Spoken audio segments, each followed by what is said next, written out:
سورۃ المزمل، بسم اللہ الرحمن الرحیم۔ اب یہ جوڑا ہے سورہ مدثر اور مزمل، اور یہاں سے آگے تمام سورتیں اب جوڑوں کی شکل میں آئیں گی۔ یہ ہے 73ویں سورت، تو 28 سورتیں ابھی جو ہے وہ موجود ہیں، اور اس کی اور پھر 14 اور، تو گویا کہ 35 سورتیں جو ہیں، کیونکہ 114 ہیں کل سورتیں، یہ جتنی بھی آئیں گی اب 36 سورتیں، یہ سب کی سب جو ہیں یہ جوڑوں کی شکل میں۔ یا ایھا المزمل یا ایھا المدثر، بالکل ایک طرح سے انداز۔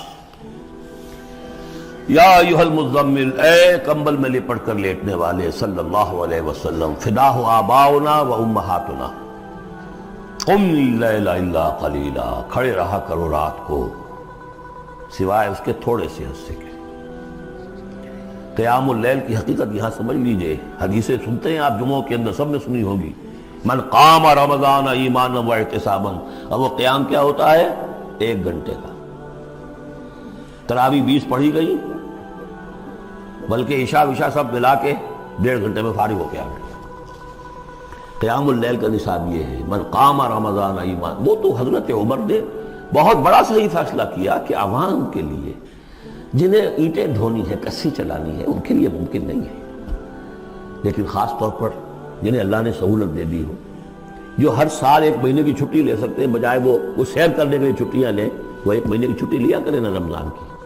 قیام اللیل سے صحیح طور سے اس کی برکات سے مستفید ہوں، راتوں کو جاگے۔ یا ایھا المزمل قم اللیل الا قلیلا، کھڑے رہا کرو رات کو سوائے اس کے تھوڑے سے حصے کے، نصفہ، آدھا اس کا، اب انقص منہ قلیلا، یا اس میں سے کچھ کم کر لیں یعنی تہائی، او زد علیہ، یا اس میں بڑھائیے یعنی 2/3۔ ورتل القرآن ترتیلا، اور ٹھہر ٹھہر کر رک رک کر قرآن پڑھتے جائیے۔ قیام اللیل کے ساتھ اصل ہے قرآن، چنانچہ اس کے بعد جب اس کا خلاصہ نکال دیا گیا قیام اللیل کا، تہجد کی نماز وہ اب مختصر کر دی گئی، جب فرض نمازیں آ گئی تو قیام اللیل اب ختم ہوا، اب وہ تہجد کی نماز ہے۔ وَمِنَ اللَّيْلِ فَتَہجد بِهِ، اس قرآن کے ساتھ تہجد، یہ نہیں کہ وہ تو یاد ہی نہیں قرآن، تو چند صورتیں ہیں وہ 8 رکعتیں پڑھی اور پھر بیٹھ گئے کسی اور طرح کے ذکر میں، وہ تہجد نہیں ہے، قرآن کے ساتھ، اس کے لیے قرآن یاد کرو۔ رتل القرآن ترتیلا، ترتیل کہتے ہیں ٹھہر ٹھہر کر ایک لفظ پر غور کرتے ہوئے قرآن کو پڑھنا۔ انا سنلقی علیک قولا ثقیلا، ہم عنقریب آپ پر ایک بہت بھاری بوجھ ڈالنے والے ہیں۔ اس سورہ مبارکہ کی بھی ابتدائی آیات جو ہیں غالباً 9، یہ تیسری وحی ہیں جو محمد عربی صلی اللہ علیہ وسلم پر آئی ہیں، اور جو چوتھی وحی آئے گی وہ سورہ مدثر میں ہے، جس میں حکم ہے تبلیغ کا، وہ بھاری وزن آنے والا ہے آپ کے کاندھے پر، اب آپ کو تیاری کر لینی چاہیے۔ تیاری کیا ہے؟ اگرچہ آپ پہلے سے معراج انسانیت پر فائز ہیں، تاہم اس بار نبوت اور کار رسالت کی ذمہ داریاں اٹھانے کے لیے ابھی آپ کو کچھ اور ریاضت کرنی پڑے گی۔ راتوں کو کھڑے رہے، قرآن کو اپنے اندر جذب کریں۔ ان ناشئۃ اللیل ہی اشد وطئا واقوم قیلا، یقیناً رات کا یہ جاگنا یہی تو ہے کہ جو خوب مضبوط ہے، مؤثر ہے نفس کو کچلنے میں، تو اقوام قیلا، اور جو قول ہوتا ہے وہ بھی سیدھا ہوتا ہے، سکون ہے، اطمینان ہے، اس وقت آپ کے اور رب کے درمیان کوئی حجاب نہیں۔ ان لک فی النہار سبحا طویلا، دن کے اوقات میں تو آپ کے لیے بڑی مشقت ہے، مصروفیت ہے۔ کبھی کوئی آیا کہہ گیا یہ تو مجنون ہے، اب آپ کے دل میں کدورت ہو گئی پیدا، کچھ نہ کچھ تکدر پیدا ہو گیا۔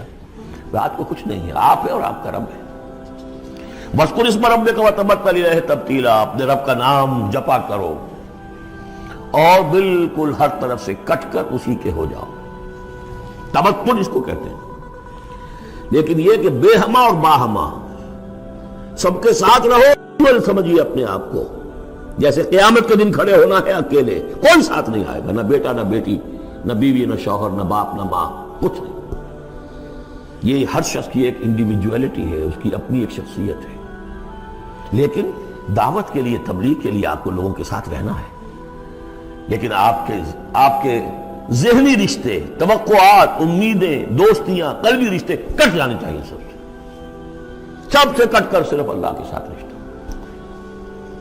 رب المشرق والمغرب، وہ تو رب ہے مشرق کا بھی مغرب کا بھی، لا الہ الا ہو، اس کے سوا کوئی معبود نہیں۔ فاتخذہ وکیلا، بس اسی کو پکڑ لیجئے اپنا جو ہے کارساز. وَاصْبِرْ عَلَىٰ مَا يَقُولُونَ وَاهْجُرْهُمْ هَجْرًا جَمِيلًا. اور جو کچھ یہ کہہ رہے ہیں اس پر صبر کیجئے. یہ مجنون کہہ رہے ہیں، شاعر کہہ رہے ہیں، ساحر کہہ رہے ہیں، وہ کہہ رہے ہیں، صبر کیجئے. وَاهْجُرْهُمْ هَجْرًا جَمِيلًا. ان سے تعلق منقطع کیجئے لیکن خوبصورتی کے ساتھ. لٹھ مار کے علیحدہ نہیں ہونا ہے. قالوا سلاما، علیحدہ بھی ہونا ہے. وَإِذَا خَاطَبَهُمُ الْجَاهِلُونَ قَالُوا سَلَامًا. خوبصورتی کے ساتھ، تاکہ آج یہ بات نہیں سن رہے تو کل دوبارہ ان سے ملنے کا موقع ہو تاکہ بات کی جا سکے. یہ بالکل ابتدائی دور کی باتیں. پھر وہی بات آگے، ذرنی، مجھے چھوڑیے. ذرنی والمکذبین اولی النعمہ، چھوڑیے مجھے اور یہ جو جھٹلانے والے ہیں جو بڑی نعمتوں کے اندر ہم نے ان کو رکھا ہے. اولی النعمہ، ہم نے ان کو کھانے پینے کو دیا، اولاد دی، بڑی سی جائیداد دے دی. وَمَهِّلْهُمْ قَلِيلًا. اور اے نبی ذرا انہیں کچھ دیر مہلت دیجیے، جلدی نہ کیجیے. وَلَا تَعْجَلْ عَلَيْهِمْ، یہ بھی ہم پڑھ چکے ہیں، ان پر جلدی نہ کیجیے. مَهِّلْهُمْ قَلِيلًا.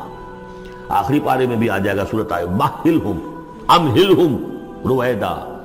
تو ان کو ذرا مہلت دیجیے تھوڑی دیر کی. اِنَّا لَدَيْنَا أَنْكَالًا وَجَحِيمًا. ہمارے پاس ان کے لیے بیڑیاں ہیں، آگ ہے. وَطَعَامًا ذَا غُصَّةٍ، کھانا وہ ہے کہ جو حلق میں اٹک جائے گا، زقوم میں منہ ماریں گے. وَعَذَابًا أَلِيمًا، اور دردناک عذاب ہے. یہ جا رہے ہیں کشا کشا ادھر، لیکن یہ کہ ابھی ہمیں وہ اجل مسمى جب آئے گی اس وقت تک کے لیے ہم انہیں مہلت دیں گے، ان کی رسی دراز کریں گے. یوم ترجف الارض والجبال وکانت الجبال کثیبا مہیلا. جس دن کے کانپے گی زمین بھی اور پہاڑ بھی لرزیں گے اور ہو جائیں گے پہاڑ جیسے ریت کے پھسلتے ہوئے تودے ہو. جیسے آپ نے سینڈ ڈیوز دیکھے ہوں گے، وہ پھسل رہی ہے ادھر سے ادھر. یہ پہاڑ کوہ ہمالیہ یہ بھی اس طرح کا تودا بن کے اور پھسل کر اور سب برابر ہو جائے گا.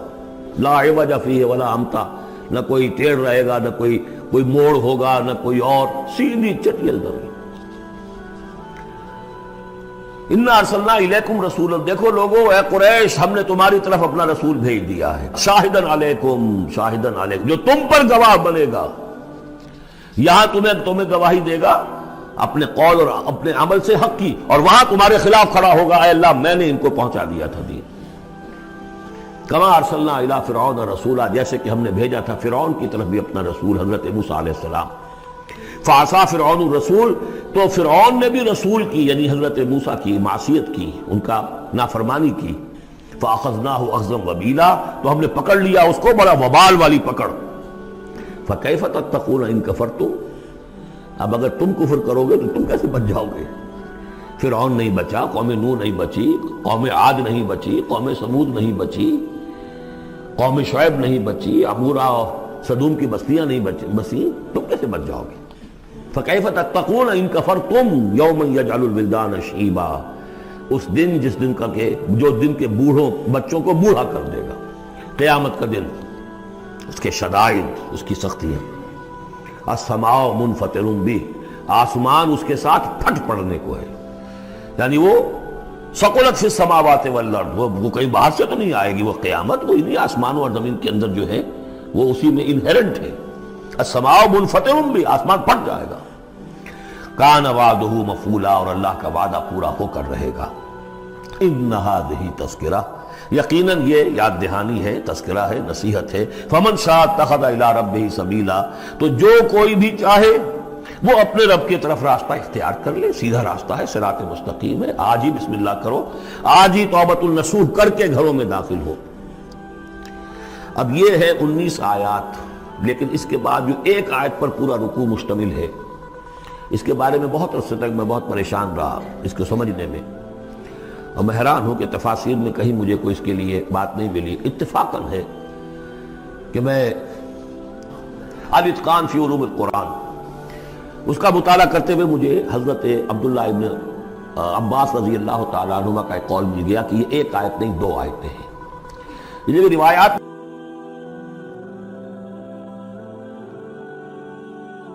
ختم ہو گیا. کوئی کہتا ہے کہ یہ 1 سال کے بعد آئی، کوئی کہتا 16 ماہ بعد آئی، کوئی کہتا یہ آیت جو ہے یہ مدنی ہے، کوئی کہتا 11 سال کے بعد، وغیرہ وغیرہ. تو اس حوالے سے یہ کہ سمجھ میں نہیں آتا تھا کہ کیا مسئلہ کیا ہے، اس قدر مختلف آراء کیوں ہیں. تو سمجھ میں آیا کہ یہ 2 حصوں میں آیت نازل ہوئی ہے، لیکن اب اس کو ایک آیت شمار کریں گے جو حضور نے بتایا. ان ربک یعلم انک تقوم ادنی من ثلثی اللیل ونصفہ وثلثہ وطائفۃ من الذین معک، اے نبی آپ کا رب جو ہے جانتا ہے کہ آپ بھی کھڑے رہتے ہیں تقریباً 2/3 رات اور نصف رات اور رات کا تہائی حصہ، وطائفۃ من الذین معک، اور یہ کہ آپ کے ساتھ بھی جو جماعت ہے ان میں سے لوگ آپ کے ساتھ کھڑے رہتے ہیں۔ واللہ یقدر اللیل والنہار، اللہ تعالیٰ نے ہی رات اور دن کا ایک اندازہ مقرر کیا ہے، یہ مشقت زیادہ دیر نہیں جھیلی جا سکتی، لہذا علم ان لن تحصوہ، اللہ جانتا ہے، اس کے علم میں ہے کہ تم اس کی پابندی نہیں کر سکو گے۔ فتاب علیکم، تو اللہ نے تم پر نرمی فرمائی، شفقت فرمائی، رحمت کی نظر کی۔ فقرؤوا ما تیسر من القرآن، تو جتنا آسان ہوا کرے تمہارے لیے، میسر ہوا کرے، یسر آسان، اتنا رات کو پڑھ لیا کرو۔ علیمان سے اب یہاں یہ آیت کا پہلا حصہ ہے کہ جو میرے خیال میں 1 سال بعد یا 11 ماہ بعد نازل ہو گیا، یعنی یہ کہ اب یہ پابندی کہ کم سے کم 1/3 اور یہ کہ کوشش کرو کہ آدھی یا 2/3 پابندی ختم ہو گئی، جتنا کھڑا ہو سکتے ہو آسانی کے ساتھ۔ فقرؤوا ما تیسر من القرآن، بقیہ حصہ جو ہے یہ میرے نزدیک بالکل ہجرت سے متصل قبل نازل ہوا ہے، وہ 11 سال والی روایت اس حصے پر ہے۔ علم ان سیکون منکم مرضی، اللہ کے علم میں ہے کہ کچھ لوگ ہوں گے تم میں سے جو مریض ہو جائیں گے، ان کے لیے ممکن نہیں ہوگا قیام اللیل۔ وآخرون یضربون فی الارض یبتغون من فضل اللہ، اور لوگ ہوں گے زمین میں سفر کرنے پر مجبور ہوں گے اللہ کے فضل کی تلاش میں۔ وآخرون یقاتلون فی سبیل اللہ، اب یا تو یہ حصہ مدنی ہو سکتا ہے جس میں لفظ قتال کا ذکر آ رہا ہے، یا یہ کہ بالکل ہجرت سے متصل قبل، اور لوگ ہوں گے جو اللہ کی راہ میں قتال کریں گے۔ جب قتال کریں گے دن بھر کی مشقتیں ہوں گی، تو اب رات بھر کھڑے رہنا، 2/3 رات کھڑے رہنا تو ان کے لیے ممکن نہیں ہوگا۔ فقرؤوا ما تیسر من، ایک تو اسی جو بھی تم کر سکو جتنا آسان ہو اتنا پڑھ لیا کرو۔ وَأَقِیمُوا الصَّلَاةَ وَآتُوا الزَّکَاةَ، اب نماز پنجگانہ کا حکم آ گیا ہے سن 11 میں، جبکہ معراج واقع ہوئی، قیام 5 نمازوں کا، اس کو قائم کرو۔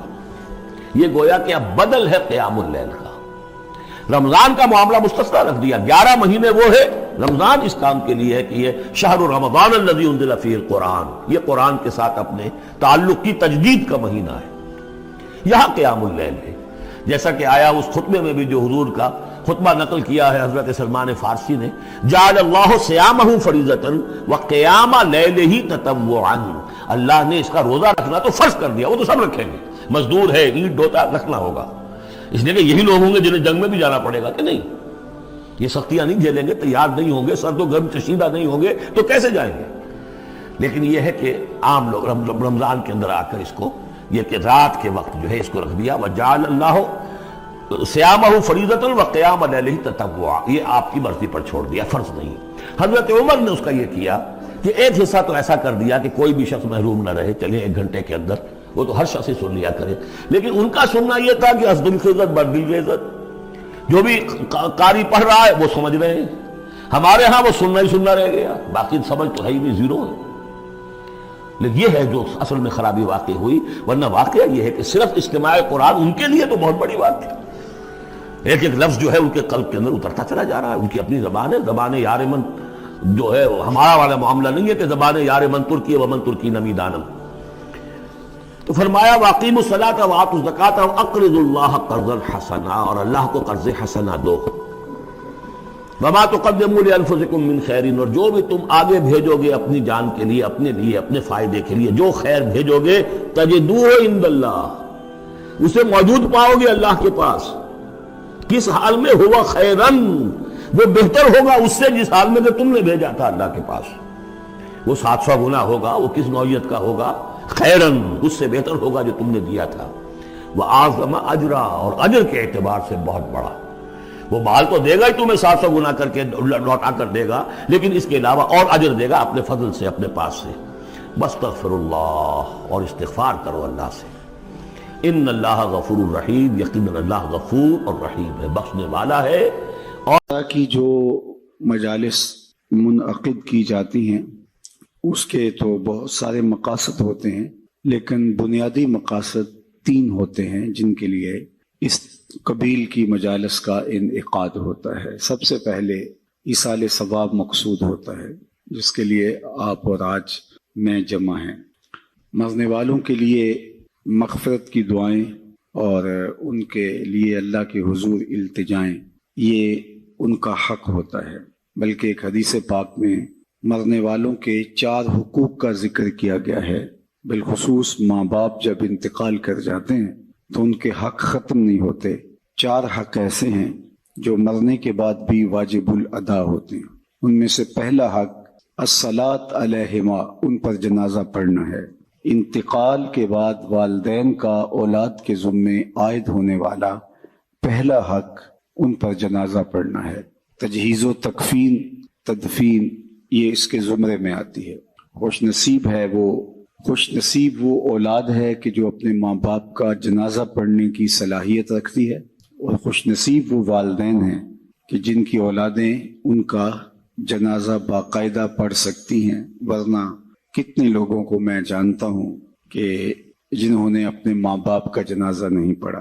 آپ سوچ رہے ہوں گے کہ وہ ملک میں موجود نہیں ہوں گے، کہیں سفر پہ ہوں گے۔ نہیں، وہ موجود تھے، قبرستان میں گئے ہیں، لیکن کھڑے رہے ہیں، جنازہ نہیں پڑھا۔ کیا اس شخص سے بڑا کوئی بد نصیب ہو سکتا ہے کہ جس نے اپنی حقیقی ماں کا جنازہ نہیں پڑھا، اپنے حقیقی باپ کا جنازہ نہیں پڑھا، اور موجود بھی تھا؟ تو ایسے لوگوں کو آپ بھی جانتے ہیں۔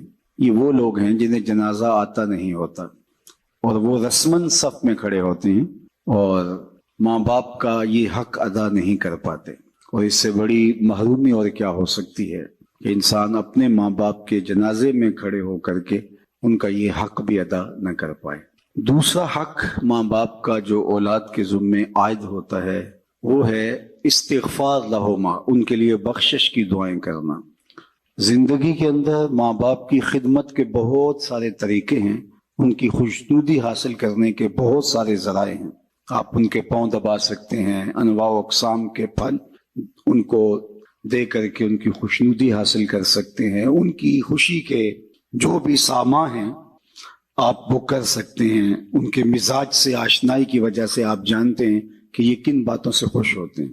لیکن جب انتقال کر جاتے ہیں تو پھر یہ سارے ذرائع ختم ہو جاتے ہیں۔ تو پھر ان کے لیے ان کی خوشنودی حاصل کرنے کے لیے دوسرا حق ماں باپ کا ان کے لیے استغفار کرنا ہے۔ اور مرنے والوں کو انتقال کے بعد سب سے زیادہ ضرورت دعاؤں کی ہوتی ہے۔ مل میت فی القبر الا کالغریق المتغوص فی البحر ینتظر دعوۃ۔ اللہ کے محبوب علیہ السلام نے ارشاد فرمایا، جب ہم کسی شخص کو قبر میں دفن کر کے واپس پلٹتے ہیں تو اس کی حالت ایسے ہوتی ہے جس طرح کوئی شخص پانی میں غوطے کھا رہا ہو اور فریاد کر رہا ہو۔ کل غریق المتغوص، 2 لفظ بیان فرمائے، ایک تو غرق ہونے والا، ڈوبنے کی کیفیت، اور دوسرا المتغوص، فریاد کرنے والا۔ اس آڑے اور مشکل وقت میں اپنے پسماندگان کی طرف سے اگر اسے کسی چیز کا انتظار ہوتا ہے، ینتظر دعوتن، وہ دعا کا انتظار ہوتا ہے، کسی کے میرے لیے ہاتھ اٹھ جائیں اور میرے لیے کوئی دعا کر دے۔ تو اللہ بندوں کے اٹھے ہوئے ہاتھ خالی نہیں موڑتا۔ ان ربکم حیی کریم یستحیی من عبدہ اذا رفع یدیہ الیہ ان یردہما صفرا۔ تمہارا رب حیا کرنے والا کریم ہے، بندے جب اس کے سامنے ہاتھ پھیلا کے دعا مانگتے ہیں، اللہ فرماتا ہے مجھے شرم آتی ہے ان کے اٹھے ہوئے ہاتھ خالی کیسے موڑ دوں۔ بندوں کے اٹھے ہوئے ہاتھوں کی وہ لاج رکھتا ہے اور خالی نہیں موڑتا، چونکہ وہ کریم ہے۔ جتنے لوگ آپ بیٹھے ہیں، اتنے لوگ کسی دنیا دار کے ڈیرے پہ جا کے کوئی ایسی چیز طلب کریں جس کا دینا اس کے لیے مشکل نہ ہو اور دینے سے خاص فرق بھی نہ پڑتا ہو، تو مجھے بتائیں کہ اتنے لوگ اگر اٹھ کے کسی کے ڈیرے پہ چلے جائیں اور اس سے وہ چیز مانگیں جس کا دینا اس کے لیے آسان ہو، تو کیا وہ اتنے لوگوں کو خالی موڑ سکتا ہے؟ خاندانی شخص ہوگا تو وہ کہے گا ڈیرہ داری کی شان کے خلاف ہے کہ اتنے لوگ میری دہلیز پہ چل کے آگے ہیں اور مجھے کوئی خاص فرق بھی نہیں پڑتا ان کے مطالبہ کو پورا کرتے ہوئے۔ تو وہ ضرور اس مطالبہ کو پورا کرے گا، وہ کہے گا یہ ڈیرہ داری کی شان کے خلاف ہے کہ اتنے لوگوں کو خالی لٹا دوں۔ اللہ کہتا ہے یہ میری شان کے خلاف ہے کہ میرا بندہ جب میرے سامنے ہاتھ پھیلا کے دعا مانگتا ہے تو میں اس کو خالی لٹا دوں۔ ان ربکم حیی کریم یستحیی من عبدہ اذا رفع یدیہ الیہ ان یردہما صفرا۔ جب ہاتھ پھیلا کے وہ میرے میرے حضور حاضر ہوتے ہیں اور میرے سے التجا کرتے ہیں تو اللہ فرماتا ہے کہ میں ان کو خالی نہیں موڑتا، چونکہ میں کریم ہوں اور مجھے خالی موڑتے ہوئے حیا آتی ہے، مجھے شرم آتی ہے کہ میں ان کو خالی موڑ دوں، چونکہ اگر میں نے بھی خالی موڑ دیا تو وہ اور تو کوئی در نہیں ہے جہاں جا کے وہ جھولی پھیلائیں گے اور جہاں جا کے وہ اپنے ہاتھ پھیلا کے دستے طلب دراز کر کے مانگیں گے۔ اگر میں نے بھی نہ دیا تو پھر وہ کس دہلیز پہ جائیں گے، کس در پہ جائیں گے؟ اور اگر کوئی خود مانگنے کے لیے تیار نہیں ہے تو اللہ تعالیٰ بے نیاز ہے۔ قل ما یعبأ بکم ربی لولا دعاؤکم، اے محبوب فرما دو اگر تم اسے نہیں پکارو گے تو وہ بھی پرواہ نہیں کرے گا۔ تمہاری ضرورت ہے، تم مانگتے رہو، جھولیاں پھیلاتے رہو، دستے طلب دراز کرتے رہو، وہ تمہاری جھولیاں بھرتا رہے گا۔ لیکن اگر تم متکبر ہو گئے، تم سرکش ہو گئے اور تم نے مانگنا چھوڑ دیا تو وہ اسے بھی پھر پرواہ نہیں، چونکہ وہ کریم بھی ہے اور وہ بے نیاز بھی ہے۔ تو تم اس سے دستے طلب دراز کر کے مانگو۔ پھر اللہ سے مانگنے کا کوئی وقت نہیں ہے، جب بھی مانگو در رحمت کو شادہ پاؤ گے۔ دنیا دار سے مانگنا ہو تو وقت دیکھنا پڑتا ہے، یہ تو سونے کا وقت ہے، اس وقت دستک دی تو الٹا طبیعت میں مزاج میں تلخی ہوگی، لیکن وہ مالک ہے لا تاخذہ سنۃ ولا نوم، نیند تو دور کی بات ہے، اسے تو اونگ بھی نہیں آتی ہے۔ تو دن کو جاؤ، رات کو جاؤ، دوپہر کے وقت در دستک پہ حاضری دو، رات کے پچھلے پہر اس کی دہلیز پہ جا کے دستک دو، جب بھی اسے پکارو گے وہ دینے پہ آمادہ ہے۔ دنیا دار سے مانگنا ہو تو اس کی زبان میں مانگا جاتا ہے، اللہ سے جس زبان میں مرضی مانگو، عربی میں مانگو، اجمی میں مانگو، ہندی میں مانگو، سندھی میں مانگو، اقبال کے لہجے میں مانگو، رومی کی طرز میں مانگو۔ نہیں مانگنا آتا خالی ہاتھ پھیلا دو، وہ بند لبوں کی بولیاں بھی جانتا ہے۔ مانگو تو صحیح، دستے طلب دراز تو کرو، ہاتھ تو پھیلاؤ۔ بت کے سامنے ہاتھ جوڑ کے زلیخا کہہ رہی تھی یا صنمی یا صنمی، اے میرے بت مجھے بچھڑا ہوا یوسف ملا دے۔ پتھر کا مادو بلا اس کی فریاد کیا سنتا، لیکن اس کا اعتقاد تھا، وہ سر شام بت کے آگے بیٹھ جاتی اور یوسف کے ملنے کی التجائیں کرتی، یا صنمی یا صنمی۔ عمر بیت گئی، نہ اس کا جذبہ کم پڑتا ہے اور نہ یوسف مل رہے ہیں۔ ایک دن رات کا پچھلا پہر تھا اور بت کے آگے ہاتھ جوڑے کھڑی تھی اور یا صنمی کا وظیفہ پڑھ رہی تھی کہ اچانک نیند کا جھٹکا آ گیا، زباں بل کھا گئی۔ یا صنمی پکارتے پکارتے کہنے لگی یا سمادی۔ آواز آئی جبریل یوسف کے گھوڑے کا رخ موڑ دے، بچھڑی ہوئی کو یوسف ملا دے۔ یا اللہ تجھے تو نہیں پکار رہی ہے، تو بت کو پکار رہی ہے، زباں بل کھا گئی ہے۔ یا صنمی کی بجائے یا سمادی کے لفظ زباں پہ آ گئے۔ کہا جبریل جیسے بھی اس کے لبوں پہ میرا نام تو آیا ہے، اگر میں نے بھی نہ دیا میرے اور بت میں فرق کیا ہوا؟ کوئی پکارے تو صحیح، کوئی دستے طلب دراز تو کرے، کوئی مانگے تو صحیح، ہاتھ تو پھیلائے اس کی چوکھٹ پہ۔ وہ کریم ہے، 70 پیار کرنے والا ہے، تو اگر اس کی دہلیز پہ مانگے تو وہ بندوں کی طلب سے سوا دیتا ہے، ضرورت سے زیادہ عطا کرتا ہے۔ تو پہلا مقصد اس کے حضور بخشش و غفران طلب کرنا ہے، اللہ کے حضور عرض کرنا ہے کہ مالک غفران و رحمت کے پردوں میں ہماری ماں کو ڈھانپ لے۔ یہ پہلا مقصد ہے آج کے اس اجتماع کے انعقاد کا۔ اور یہ بات ذہن میں رکھیں، جس طرح ماں باپ کی دعائیں اولاد کے حق میں قبول ہوتی ہیں، اس طرح اولاد کی دعائیں بھی ماں باپ کے حق میں قبول ہوتی ہیں۔ جب ماں باپ کے لیے اولاد دعا مانگتی ہے تو وہ خلوص ہوتا ہے اس دعا کے اندر۔ میں نے کتب تصوف میں پڑھا اور ایک حدیث اس کی تائید میں بھی مل گئی، جس شخص نے روزانہ معمول بنا لیا کہ اپنے ماں باپ کے لیے اہتمام سے دعا کرتا ہے، ساری زندگی اس کے رزق میں بے برکتی نہیں آ سکتی۔ یہ آسان سا نسخہ ہے، ماں باپ زندہ ہیں تب بھی، ماں باپ انتقال کر گئے ہیں تب بھی۔ روزانہ ایک وقت متعین کر لیں اور خاص طور پہ ان کے لیے دعا کریں۔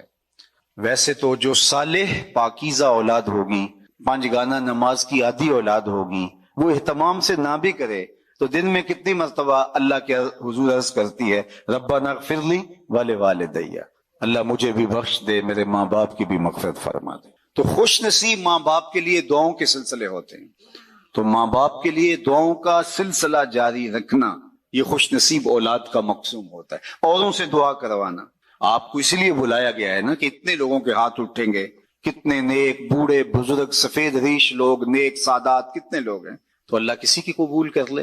تو اوروں سے دعا کروانا۔ حضرت ابو ہریرہ رضی اللہ تعالیٰ عنہ کہا کرتے تھے اللہم اغفر لأبی ہریرہ ولأمی ولمن استغفر لہما، اے اللہ ابو ہریرہ کو بخش دے، ابو ہریرہ کی ماں کو بخش دے، اور جو ہم دونوں کے لیے بخشش کی دعا کرے اسے بھی بخش دے۔ حضرت محمد بن سیرین جلیل القدر تابعی ہیں، وہ جب بھی کبھی زندگی میں دعا مانگتے تھے تو یہ دعا ضرور ساتھ مانگتے، اللہ ابو ہریرہ اور ان کی ماں کی مغفرت فرما۔ تو کسی نے ان کو کہا کہ آپ کو کوئی خاص ہمدردی ہے، کوئی تعلق خاص ہے ان کے ساتھ؟ تو فرمایا کہ ہاں وہ تو سب کو ہی ہے، لیکن میں اصل ان کی دعا کا خود مصداق بننا چاہتا ہوں، چونکہ انہوں نے کہا تھا اے اللہ ابو ہریرہ کو بخش دے، ابو ہریرہ کی ماں کو بخش دے، اور جو ہم دونوں کے لیے بخشش کی دعا کرے اس کو بھی بخش دے۔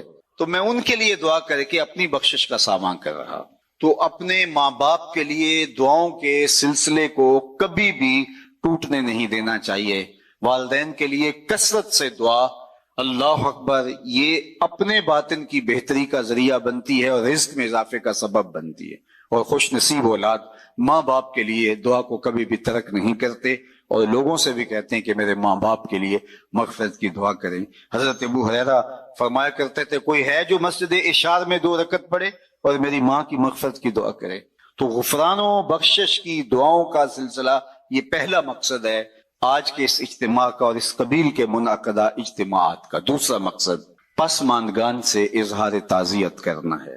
گھر بیٹھے بھی ہم دعا کر سکتے تھے، لیکن یہاں آ کے دعا کرنے کا مقصد مرحوم کے یا مرحومہ کے پسماندگان سے اظہار محبت ہے، جس کے لیے ہم یہاں آتے ہیں اور دعا کرتے ہیں۔ اور یہ حضور کے عمل سے، سنت سے ثابت ہے کہ حضور مائز ابن مالک اسلمی کے گھر گئے ہیں جب ان کا انتقال ہوا، اور آقا کریم نے جا کر کے کہا استغفروا لمائز، مائز کے لیے بخشش کی دعا کرو۔ حالانکہ جب ان کا جنازہ اٹھا تو وہ ایک سلسلے میں مؤخوذ ہوئے، پھر حد جاری کی گئی، تو آقا کریم نے فرمایا تھا کہ میرے مائز نے ایسی سچی توبہ کی ہے، اگر روئے زمین کے تمام لوگوں میں تقسیم کر دی جائے اہل ایمان میں، لکفاہم، سب کی مغفرت ہو جائے، یعنی ان کی توبہ کو اوروں میں بانٹا جائے تو وہ بھی بخشے جائیں۔ تو ان کے گھر حضور آ کے پھر دعا کیوں کرتے ہیں، جبکہ حضور فرما چکے ہیں، اور یہ بھی فرمایا کہ وہ جنت کی نہروں میں غوطے لے رہا ہے، جنت کی نہروں کے اندر وہ کلکاریاں لے رہا ہے، جنت کی نہروں میں نہا رہا ہے۔ تو پھر حضور ان کے گھر میں کیوں آئے؟ گھر میں اس لیے آئے کہ پسماندگان کی ڈھارس بندھائیں، اور جس گھر میں حضور آئے ہوں گے وہاں کوئی دکھ رہا ہوگا، وہ کیا کسی نے کہا یہ الگ بات ہے تم آئے ہو تو کوئی نہیں، ورنہ در تو یہاں 1000 رہتے ہیں۔ تیسرا مقصد جو ہے وہ ہمارا دوسرا مقصد پسماندگان کے ساتھ تعلق کو نبھانا ہے، یعنی یہ تینوں مقاصد جو چیدہ میں نے عرض کیے، تینوں مقاصد 3 اشخاص سے جڑے ہیں۔ پہلا مرنے والے کی ذات سے، دوسرا پسماندگان سے، اور تیسرا ہمارے اپنے وجود سے۔ مرنے والے کے لیے دعا، اور ہماری دعاؤں کی انہیں ضرورت ہے، اگر وہ اللہ کے کرم سے، اللہ کے فضل سے اللہ نے ان کو غفران و رحمت کے پردوں میں ڈھانپ لیا تو درجے بلند ہوتے ہیں دعاؤں سے۔ اور دوسرا مقصد پسماندگان سے تعزیت۔ ظاہر ہے ماں ایک ایسا رشتہ ہے کہ جس کا نعم البدل کیا بدل بھی موجود نہیں ہے۔ انسان زندگی کے جس مرحلے میں بھی چلا جائے ماں کی کمی کو شدت کے ساتھ محسوس کرتا ہے۔ ابھی ہم اندر بیٹھے تھے تو یہاں سے کوئی شعر پڑھ رہا تھا تو آواز جا رہی تھی کہ ماں کی وفائیں جب حضور یاد کر کے رو پڑتے ہیں تو پھر ہم اپنی ماں کے لیے اپنے دل کے اندر کیا جذبات، کچھ اس مفہوم کا شعر تھا، اور وہ ایک باقاعدہ واقعہ موجود ہے۔ اللہ کے محبوب علیہ السلام باقاعدہ اپنی ماں کو یاد کرتے ہیں۔ الحاویل الفتاوی کے اندر امام سیوطی نے بڑی تفصیلی کہانی لکھی ہے کہ ایک دن حضور مکے سے ہجرت فرما کے جب مدینہ تشریف لائے تو ایک دن مسجد نبوی میں نماز پڑھانے کے لیے اللہ کے محبوب تشریف لے گئے۔ عشاء کی نماز کا وقت تھا تو ہجوم عاشقاں جو ہی حضور حجرہ نور سے باہر نکلے تو ادب سے صحابہ کھڑے ہو گئے۔ بس یہ لمحے حضور علیہ السلام کی آنکھوں کے سامنے آئے تو آنکھیں چھلکنے لگی، اور پھر حضور علیہ السلام نے ایک ٹھنڈی آہ بھری اور ایک جملہ ارشاد کیا، لو ادرکت والدی او احدہما، کاش آج میرے ماں باپ زندہ ہوتے، یا کم از کم میری ماں ہی زندہ ہوتی۔ انسان نے مشکل وقت دیکھا ہو، بعد میں خوشحالیاں آ جائے یا اور زیادہ خوشحالیاں اللہ عطا کر دے تو انسان آرزو کرتا ہے۔ آج تو اس دنیا میں یہ نفسی کی دنیا ہے، اس میں تو وہ کہتے ہیں قیامت کے اندر ہوگا نفسی کا عالم، تو یہ تو قیامت سے قبل ہی عالم ہو گیا ہے۔ تو آج تو کسی کی عزت پر لوگ آتش غیظ و غضب اور آتش حسد میں جلنے لگ جاتے ہیں، تو ایک ماں ایسا رشتہ رہ گیا ہے جس کو قلبی فرحت اور مسرت ہوتی ہے۔ اب آقا کریم علیہ السلام کا معاملہ آپ جانتے ہیں کہ پیدا ہونے سے قبل باپ کا انتقال ہو گیا۔ 6 سال کی عمر تھی کہ اپنی والدہ کے ہمراہ حضور مدینہ المنورہ میں پہنچے حضرت عبداللہ کی قبر کی زیارت کے لیے۔ جب واپس پلٹے تو بوا کے مقام پر حضرت آمنہ سلام اللہ علیہا کو سخت بخار ہو گیا۔ انہیں لگا کہ یہ میرا بخار جان لیوا ثابت ہوگا، تو انہوں نے حضور علیہ الصلوۃ والسلام کے سر پہ ہاتھ رکھا اور حضور سے کچھ کہنا چاہ رہی تھی، آخری بات، لیکن وہ ضبط کے بندھن ٹوٹ گئے اور چھم چھم آنسو آنکھوں سے ٹپکنے لگے۔ تو حضرت آمنہ نے جو جملے کہے، علماء نے سیرت کی کتابوں میں موجود ہے، سیرت کی سب سے پہلی کتاب جو ہے وہ ابن حشام کے اندر یہ لفظ موجود ہیں کہ حضرت آمنہ بمشکل چند جملے ادا کر پائیں، اور وہ یہ تھے کہ بیٹا ہر نئی چیز سے پرانا ہو جانا ہے، ہر باقی نے فنا ہو جانا ہے، میں بھی جا رہی ہوں، وہ ذکر باق و ولد تو توہرا، لیکن میرا ذکر نہیں مٹے گا، اس لیے کہ تیرے جیسا ستھرا بیٹا چھوڑ کے جا رہی ہوں۔ جن ماؤں کے بیٹے اچھے ہوں ان کا تذکرہ مٹا نہیں کرتا، ان کی یادیں ختم نہیں ہوتی۔ یہ آخری لفظ تھے سیدہ آمنہ کے کہ ان کی سانس ٹوٹ گئی اور انتقال ہو گیا۔ حضور اپنی ماں سے لپٹ گئے اور بار بار کہتے تھے امی آپ آگے بولتی نہیں، لیکن خاموش ہو گیا تھا چمن بولتا۔ پھر ماں کی وہی تدفین کی، ابوا کی ریت کے چھوٹے چھوٹے جو ہے وہ ٹکڑے پتھروں کے ماں کی قبر پہ رکھے، اور ہو بھی کیا سکتا تھا، وہ کیا کسی نے کہا تجھے کن پھولوں میں ہم کفن دیں، تو جدا ہی ایسے موسموں میں ہوا جب درختوں کے ہاتھ پھولوں سے خالی تھے۔ ماں کی تدفین کے بعد ام ایمن کے ساتھ حضور لپٹ کے بیٹھ گئے اور حضرت عبد المطلب کے پاس انہوں نے آ کے خبر دی کہ آپ کی بہو انتقال کر گئی راستے میں، اور ابوا میں ہم نے تدفین کر دی۔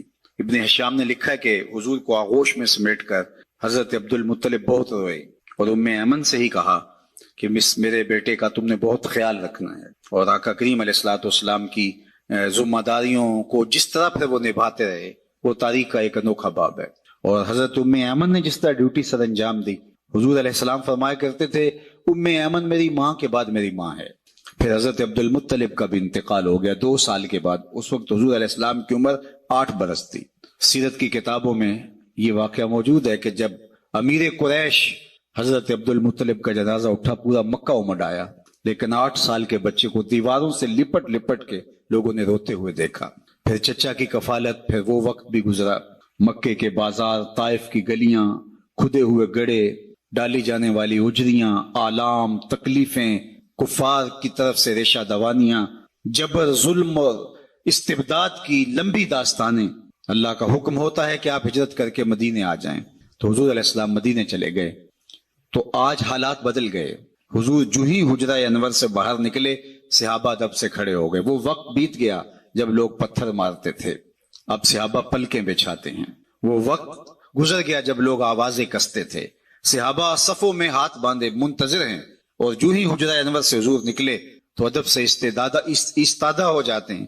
تو آقا کریم کی نظر پلٹ کے ابوا میں چلی گئی اور مکے کی گلیوں میں ہونے والے ظلم و جبر کو حضور علیہ السلام نے تصور میں لا کر کے کہا لو ادرکت والدیہ او احدہما، کاش آج میرے ماں باپ زندہ ہوتے، یا کم از کم میری ماں ہی زندہ ہوتی، وَأَنَا أُصَلِّي صَلَاةَ الْعِشَاء، اور میں لوگوں کو نماز عشاء پڑھا رہا ہوتا، وَأَقْرَأُ فِيهَا بِفَاتِحَةِ الْكِتَابِ، اور اس میں سورہ فاتحہ کی تلاوت چل رہی ہوتی۔ پھر میری ماں کو میرے ساتھ کوئی کام یاد آ جاتا، وہ دروازے پر آتی، چلمن سرکاتی اور میٹھی آواز میں مجھے بیٹا محمد کہہ کے آواز دیتی، فرمایا لوگوں میں اپنی نماز چھوڑ کے ماں کی بات سن لیتا۔ ماں کی کمی کو انسان ہر دور میں، ہر لمحے میں محسوس کرتا ہے، چونکہ یہ رشتہ ہی ایسا ہے جس کا نعم البدل کیا بدل بھی موجود نہیں ہے۔ ماں جب بولتی ہے تو اس کے لہجے میں جبریل بولتا ہے، ماں جب مسکراتی ہے تو لگتا ہے جنت کے سارے پھول کھل اٹھے ہیں۔ ماں کو اللہ نے وہ درد، وہ درک، وہ محبت، وہ پیار اور وہ تڑپتی ہوئی بےتاب ممتا دی ہے کہ جس کی کوئی مثال ہی نہیں ہے۔ ایک شاعر ہوا تابش، اس نے ماں کے پیار کو کتنے خوبصورت پیرائے میں بیان کیا۔ ایک مدت سے میری ماں نہیں سوئی تابش، میں نے ایک بار کہا تھا مجھے ڈر لگتا ہے، کہا بچپن میں میرے منہ سے نکلا تھا امی مجھے رات کو ڈر لگتا ہے، کہتا ہے بوڑھا ہو گیا ہوں لیکن میری ماں اب بھی میرے بستر پہ پھونکے مار کے سوتی ہے کہ میرے بیٹے کو کہیں ڈر نہ لگ رہا ہو۔ اللہ اکبر۔ ہمارے ایک بہت بڑے ادیب گزرے ہیں، ان کی والدہ انتقال کر گئی تو انہوں نے ایک کالم لکھا تھا اس زمانے میں، اسلام ایک مکمل ضابطہ حیات ہے۔ چند عبادتوں پر مشتمل ایک دین سمجھنا یہ اسلام کے ساتھ زیادتی ہے۔ زندگی کے ہر شعبے میں اسلام ہمیں رہنمائی دیتا ہے۔ حقوق اللہ کی ادائیگی کی تلقین اور عدم ادائیگی پر شریعت اسلامیہ کی طرف سے جو تحدید اور جو سختی اور آخرت میں سزاؤں اور جہنم کی آگ کا جو وعدہ ہے وہ بھی ہمارے پیش نظر رہے، لیکن اس کے ساتھ ساتھ یہ بات بھی ہماری نظر میں رہنی چاہیے کہ اسلام نے حقوق اللہ کے ساتھ ساتھ حقوق العباد کے باب میں ہمیں سخت تلقین کی ہے اور بندوں کے حق ادا کرنے کی شریعت اسلامیہ میں سخت تاکید فرمائی گئی ہے۔ مدینہ شریف میں ایک خاتون کے بارے میں حضور علیہ السلام کو عرض کی گئی کہ وہ کثرت کے ساتھ نمازیں پڑھتی ہے، روزے رکھتی ہے، اور اس کے نیک اعمال کا تذکرہ حضور کے سامنے کیا گیا۔ آقا کریم علیہ السلام نے اس کے بارے میں کوئی رائے دینے سے قبل ارشاد فرمایا اس کا ہمسایوں کے ساتھ سلوک کیسا ہے۔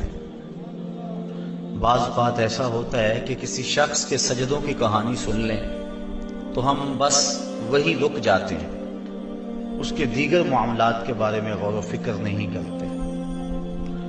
حضرت عمر فاروق رضی اللہ تعالی عنہ کے پاس کسی شخص کا تذکرہ چلا تو کسی نے کہا بڑا اچھا آدمی ہے، تو آپ نے فرمایا تو نے اس کے ساتھ سفر کیا ہے؟ کہا نہیں۔ فرمایا تو نے اس کے ساتھ کوئی کاروبار کیا ہے؟ کہنے لگا نہیں۔ تو فرمایا پھر اپنی رائے کو محفوظ رکھو، جب تک تم اس کے ساتھ سفر نہیں کر لیتے اور لین دین نہیں کر لیتے اتنی دیر تک اس کے بارے کوئی قطعی رائے قائم نہ کرو۔ تو جب صحابہ نے اس عورت، اس خاتون کے بارے میں اس کی نیکیوں، اس کے سجدوں، اس کے روزوں کا تذکرہ کیا تو آقا کریم نے کوئی رائے دینے سے قبل ارشاد فرمایا کہ اس کا ہمسایوں کے ساتھ سلوک کیسا ہے؟ عرض کی حضور ہمسایوں کے ساتھ اس کا سلوک اچھا نہیں ہے، تو فرمایا وہ جہنمی ہے۔ اس طرح ایک عورت کا تذکرہ کیا گیا جس کی نمازیں معمول کی تھیں، لیکن ہمسایوں کے ساتھ اس کے سلوک کی صحابہ نے داستان بیان فرمائی تو اللہ تعالیٰ کے محبوب علیہ السلام نے ارشاد فرمایا وہ عورت جنتی ہے۔ قرآن مجید میں سورہ معون کے اندر اللہ تعالیٰ جل شانہ نے ان لوگوں کی مذمت کی ہے جو نماز تو پڑھتے ہیں لیکن ہمسایوں کے ساتھ اچھا سلوک نہیں کرتے۔ تو حقوق العباد کی شریعت اسلامیہ کے اندر سخت تلقین کی گئی ہے، لیکن ہمارا ایک مزاج ہے، ایک شخص شراب پیتا ہے ہم سارے اس سے نفرت کرتے ہیں کہ یہ شرابی ہے۔ یہ درست ہے کہ شراب پینا اچھا عمل نہیں ہے، لیکن اگر کوئی شخص غیبت کرتا ہے، اور بدقسمتی سے اس دور میں ہماری کوئی مجلس بھی غیبت سے خالی نہیں ہے، تو اس کے بارے میں ہمارے دل میں کوئی ایسے جذبات پیدا نہیں ہوتے، جبکہ غیبت بھی اسی طرح برا جرم ہے جس طرح شراب پینا کبیرہ گناہ ہے، اس طرح غیبت کرنا بھی کبیرہ گناہ ہے۔ بلکہ اللہ تعالیٰ نے قرآن مجید کے اندر ارشاد فرمایا تم میں سے کوئی پسند کرتا ہے کہ اپنے مردہ بھائی کا گوشت کھائے، جس طرح تم اس کو ناپسند کرتے ہو تو غیبت کو بھی ناپسند کرو۔ تو غیبت انتہائی برا عمل ہے، لیکن ہمارے معاشرے کے اندر بہتات ہے اس عمل کی، اور اس معاشرتی جرم کو ہم جرم ہی نہیں سمجھتے ہیں۔ تو دین ہمارے خواہشات کے تابع نہیں ہے، یہ موم کی ناک نہیں ہے کہ جس طرح چاہیں ہم کوئی رائے قائم کر لیں۔ اسلام نے ہمیں حقوق اللہ کی تلقین بھی کی ہے اور حقوق العباد کی ادائیگی کی تلقین بھی ہمیں فرمائی ہے۔ صحابہ کو ایک دن حضور نے پوچھا مفلس شخص کون ہے؟ عرض کی حضور جس کے پاس درہم و دینار نہ ہو؟ فرمایا نہیں، مفلس وہ شخص ہے جو کل قیامت کے دن اچھے اعمال کے ساتھ آئے گا، نمازوں روزوں کے ساتھ آئے گا، لیکن کسی کا حق غصب کیا ہوا ہوگا، کسی سے ظلم کیا ہوا ہوگا، تو اس کے بدلے میں کوئی نمازیں لے جائے گا، کوئی روزے لے جائے گا، تو وہ کنگال اور مفلس رہ جائے گا۔ علماء لکھتے ہیں کہ 2 پیسے اگر کسی کا قرض دینا ہو تو قیامت کے دن ان 2 پیسوں کے عوض میں 700 نماز با جماعت لے لی جائے گی، کیونکہ اس دن پیسے تو ہوں گے نہیں، عمل کی پونجی ہی ہوگی۔ تو مفلس وہ شخص ہوگا کہ جس کے اعمال تو بڑے ہوں گے لیکن اس نے کسی کے ساتھ ظلم کیا ہوگا، کسی کے ساتھ زیادتی کی ہوگی، کسی کا حق غصب کیا ہوگا، کسی کی امانت میں خیانت کی ہوگی، اور اس کی ساری نمازیں روزے جو ہیں اس معاملے میں چلے جائیں گے، اور وہ مفلس شخص ہوگا۔ وہ مفلس اور کنگال شخص حشر کے میدان میں ہوگا، اس کے پلے پھر کچھ بھی نہیں بچے گا۔ تو حقوق العباد کی ادائیگی از حد ضروری ہے۔ جن لوگوں کے حق ادا کرنے ہمارے اوپر لازم ہیں ان میں سے میاں اور بیوی ایک دوسرے کے حق ادا کریں۔ یہ ہمارے معاشرے کی ایک بنیادی اکائی ہے۔ اگر میاں بیوی خوش ہوں گے تو گھر خوش ہوگا، 2 خاندان خوش ہوں گے، رشتہ داری کے اندر حسن پیدا ہو جائے گا۔ لیکن اگر میاں اور بیوی کے باہم تعلق ٹھیک نہیں ہوں گے تو گھر برباد ہو جائے گا، اولاد کی تربیت خراب ہو جائے گی، 2 خاندان برباد ہو جائیں گے، رشتہ داری کا تعلق کمزور ہو جائے گا۔ تو شریعت اسلامیہ نے اس کی سخت تلقین کی۔ ایک صحابی نے عرض کی، حضور بیوی کا حق کیا ہے؟ ما حق المرأة علی الزوج، عورت کا حق خامد کے اوپر کیا ہے؟ تو حضور علیہ السلام نے فرمایا کہ جو آپ کھائے وہ اس کو کھلائے۔ یعنی یہ نہیں ہے کہ میاں اور بیوی کے کھانے میں اور ان کی غذا میں فرق ہو، جس طرح کا کھانا خود کھائے اس طرح کا اپنی بیوی کو کھلائے۔ اور دوسرا فرمایا کہ جس طرح کا خود لباس پہنے اس طرح کا اپنی بیوی کو لباس پہنائے۔ تیسرا حق حضور علیہ السلام نے یہ بیان فرمایا کہ تو اس کے چہرے پہ نہ مارے، گھر میں 100 شکر رنجی ہو جاتی ہے، ولا یضرب الوجہ، چہرے پہ نہ مارے۔ آقا کریم علیہ السلام نے فرمایا لا تضربوا اماء اللہ، اللہ کی لونڈیوں کو مارو نہ، منع فرمایا گیا۔ بعض مرد اپنی حاکمیت جگانے کے لیے اپنے